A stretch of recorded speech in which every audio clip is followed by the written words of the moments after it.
Mga Kalingap, Hi mga kalangga! please support Wow Life TV. Thank you. Thank you! You're Mr. Good Vibes. Trabaho na eh. Oo, para ma-promote din sila. Siguro, pwede mo i-shoutout din yung mga reactor mo, then mag-shoutout ka ng isa na nagugustuhan mong gumawa. Siguro si Kuya Wow Life. Wow! Life TV. Wow Life! Shoutout sa iyo, bro. Kasi kung alam niya na, siyempre, ano talaga, yung issue.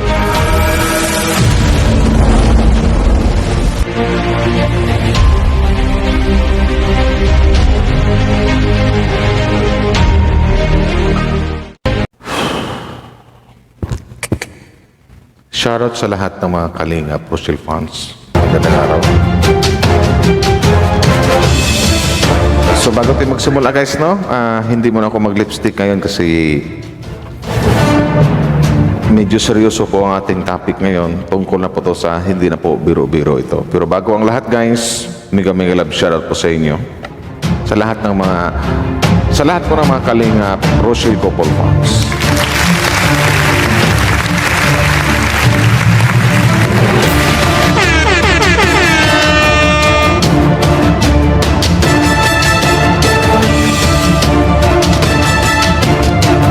Pero bago tayo magsimula guys, shoutout muna sa lahat, no? Sa lahat po ng mga team Kalingap dyan, sa inyo po. Sa ama ng Kalingap, sa anak, sa ina, sa founder. Hello po sa inyo, shoutout po. So ito na guys, mayroon lang akong sasabihin sa inyo kasi ano no. Pero maraming salamat sa mga nag-like and share.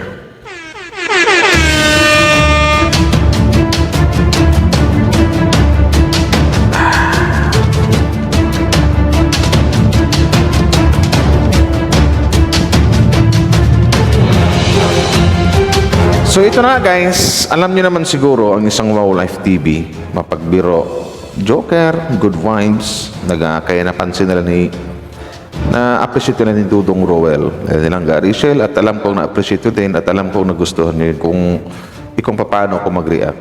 The way I react, alam ko namang alam niyo yun.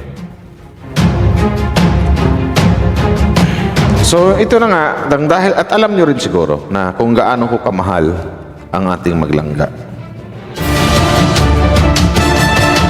Kung gaano po sila pinoprotektahan laban dito sa mga sa mga maraming bashers. Actually, hindi lang ako. Andyan yung mga kasamahan ko. Sila ni K-Lord. Andyan po sila lahat. Sila ni Boss Borloloy, Arce Supremo at Yuli Blancs. Kabsat Lane. Sila ni Jean Sinisa at sa and the rest. Alam ko andyan sila ni Marge Marsiga na naka-defend dito sa ating maglangga.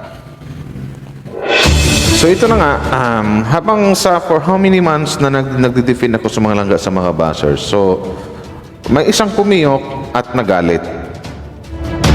At yun na nga, tumawag sa akin, gaya ng sinabi ko kanina sa live na tumawag sa akin. Galit na unang bungad pa lang sa akin na talagang minura niya na ako. PI ka Wow Life TV.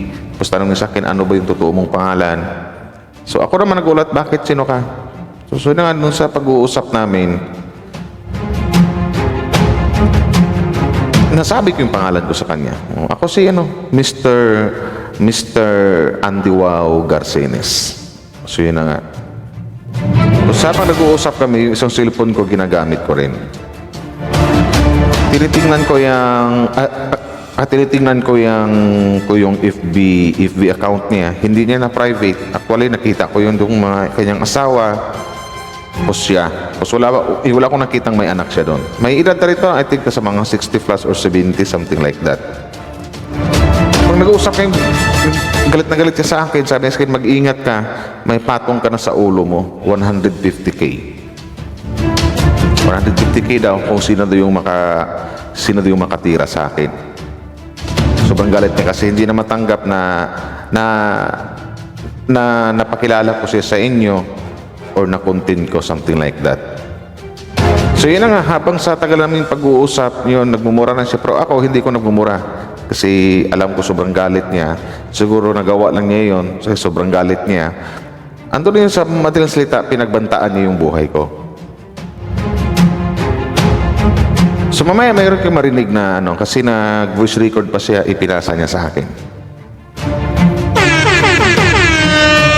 So So yun na nga, ganito po ang buhay ng isang defender na makakahanap ka talaga ng maraming kaaway. Pero actually, sinasabi ko nga sa live ko kanina na sanay na ako sa mga ganyan na maraming magbabanta na kisyo, wow, Live TV, ganito ganyan daw, wag daw kong lumabas ng bahay, wag daw kong mamasyal-masyal kasi marami daw nakamasid sa akin at may patong na daw ako sa ulo na 150K, 150,000. Pero sa akin naman, hindi po ako titigil or hindi po ako masisindak or matatakot sa mga ganyang bagay. Kasi kung talagang matapang, di talagang wala na siyang maraming sabi-sabi, hahanapin na talaga niya ako. Kasi yung Facebook ko, andun yung mga complete address ko, hindi naman naka-private yun.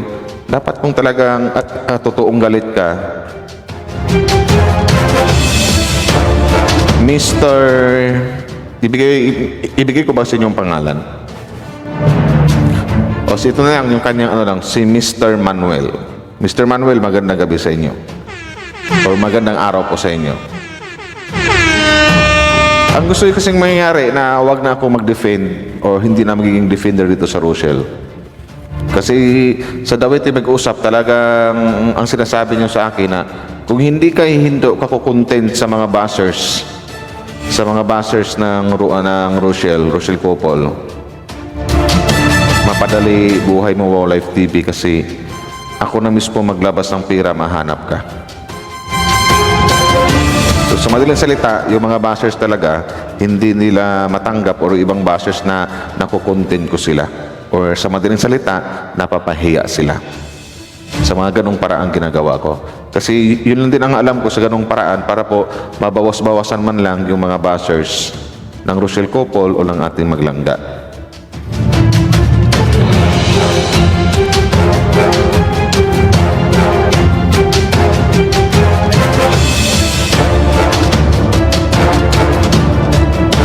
So dito mayroon siyang dito, nag-voice record pa siya sa akin. Kung magkita daw kami, babangasan daw niya yung pagmumukha ko. Hindi naman ako siguro sa matagal ko na nakarinig ng mga ganito or nangyari sa akin. Sa lahat ng mga nagbabanta sa akin ng dati kasi, puro lang mga cartoon characters or naka-private yung mga Facebook profile. Pero ngayon, talagang sabihin ko, nakaramdam ako ng takot. Yes, tao lang din tayo nakaramdam ng ganyan. Kasi unang-una, hindi po niya ginawang privado ang kanyang Facebook. Bagkos ay ipinakita pa niya sa akin kung yung mga picture at nagpakilala pa siya kung sino siya at taga saan siya. Actually, medyo magkalapit lang kami. Taga Caloocan siya. Taga Quezon City lang naman ako. So ito yung mga sinasabi niya sa akin na voice record siya ng mga 10 seconds yata or na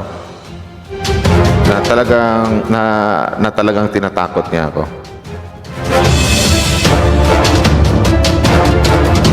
Hanapin ko lang dito kasi alam ko nakasave na yun sa akin eh.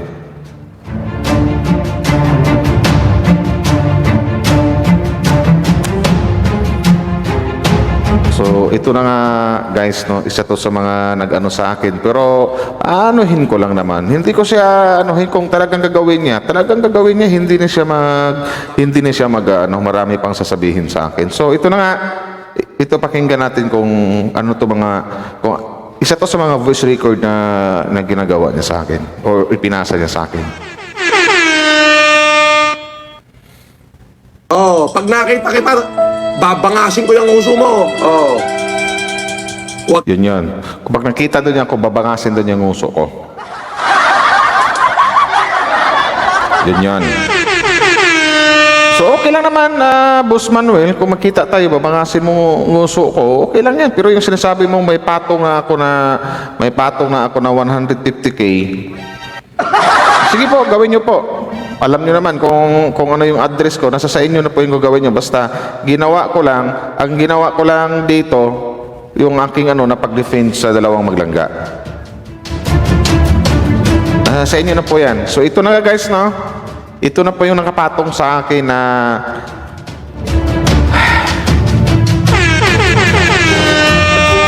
pero asahan nyo, hindi ko titigil sa Rochelle para mag-defend. Hindi ako titigil na mag-defend sa Rochelle Couple. Ditipinsahan ko sila kasi hanggang ngayon alam ko na padami yung kanilang mga buzzers. Pero pag hindi man ako makapag-react for how many days, baka yun yung nangyari na siguro yun. Yung pangbabanta ni Kuya Manuel. Kuya ako na kasi may edad pa sa akin, mga 70 na yata to or 60 plus, ganun.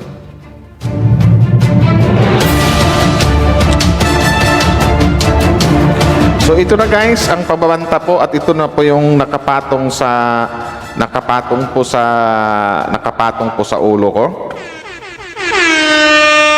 150k.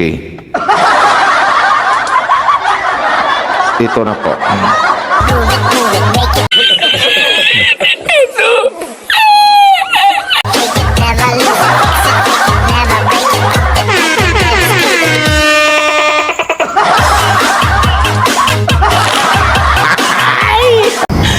Well, hindi nga. Hep hep!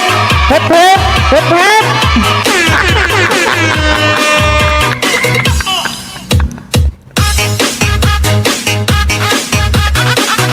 Woo! Shoutout sa lahat ng mga Rochelle fans dyan, oh. Kalingap, Rochelle Couple fans, sila po si Miming Love, shoutout. Dodo. It's a prank. Iyan lang po. Ito na po yung nakapato. 150k. Ginawa namin ni Miss Sims Light.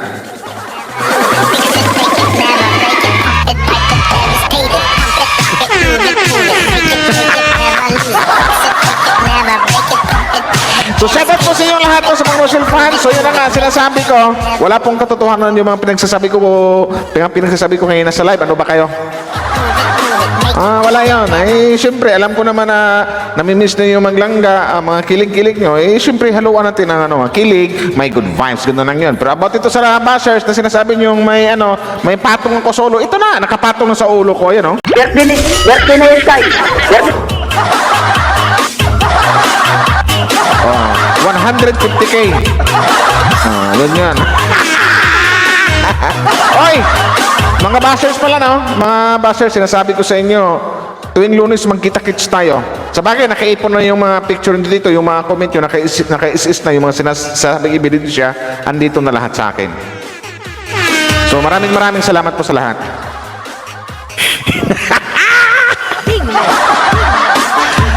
So mega love shoutout po sa lahat yan, sa lahat ng mga Rochelle fans. Maraming salamat sa mga nag-like and share. Thank you very much. Yan po ang nakapatong sa aking ulo.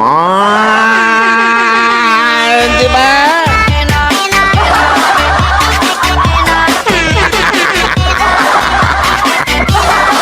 Shoutout sa lahat. Hanggang dito lang guys. Maraming salamat. Thank you very much. It's a prank. Bye-bye!